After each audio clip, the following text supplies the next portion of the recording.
We hear about artificial intelligence literally everywhere. But when we talk about AI, what are we actually talking about? Is it this brilliant specialist? Or is it more like a world changing do it all generalist? Let's break down the huge difference between the AI we have right now and the AI everyone is racing to build. This right here, this sentence, gets to the absolute heart of the AI conversation today. Think about it. We have AI that can achieve superhuman feats, like wiping the floor with the world's best chess players. But that very same AI can't perform a task a 5-year-old could do, like making a cup of tea. It has this incredible, almost unbelievable depth, but zero breadth. So let's start with what we actually have. Let's talk about the AI that exists today, because as we'll see, it's absolutely brilliant, but it's also, in a way, kind of dumb. Okay, so the official fancy term for this is artificial narrow intelligence, or ANI for short. And this is key. It is the only type of AI that exists right now. Period. Every single AI you've ever interacted with, from Siri to ChatGPT to your Netflix recommendations, it's all ANI. It's designed to do one thing and one thing only.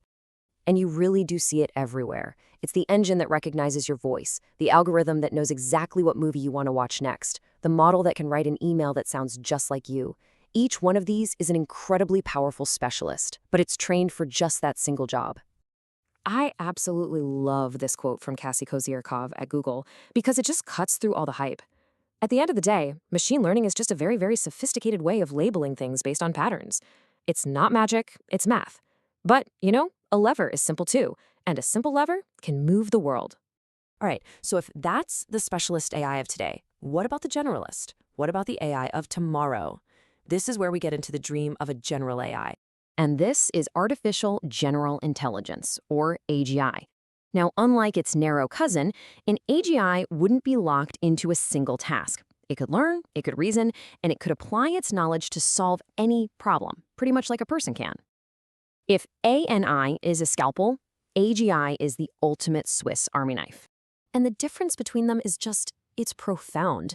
A narrow AI is a powerful tool you use. An AGI would be more like a coworker you collaborate with. It wouldn't just follow instructions, it could understand context, take knowledge from one area and apply it to a completely different one, and tackle problems it's never seen before. I mean, just try to imagine this for a second.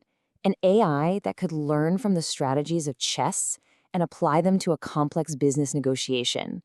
Or an AI that doesn't just predict the next word in a sentence, but actually understands the why behind it. That's the kind of game-changing leap we're talking about with AGI. So if AGI has been this distant science fiction dream for decades, why is everyone suddenly talking about it like it's right around the corner? What changed? Well, a few things happened all at once. First, AIs went from being passive chatbots to active agents that could actually go out and do things. Then, you had tech CEOs making these incredibly bold predictions, which kicked off an insane wave of investment. And just as that was happening, the models themselves started showing these shocking new abilities to reason. And suddenly, governments realized this wasn't just a tech issue, it was a national security issue. And this timeline, wow, it shows you just how wild things got. In just a few short years, the public expectation for when AGI will get here completely collapsed. What everyone thought was decades away in 2020, well, now some people are saying we could see it in the early 2030s. The timeline is shrinking fast. Which, of course, brings us to the billion-dollar question, or maybe trillion-dollar question. With all this hype and these crazy timelines, when is AGI actually going to get here? The short answer, nobody agrees. I mean, not even a little bit. The people who are literally building these systems think it could be just a few years away. But other world-class scientists will tell you it's decades away, or that we can't even get there with the technology we're using today.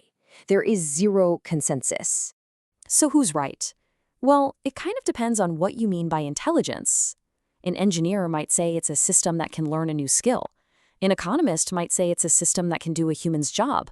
And a philosopher might argue that real intelligence requires consciousness. They're all using the same term, AGI, but they're not all talking about the same thing.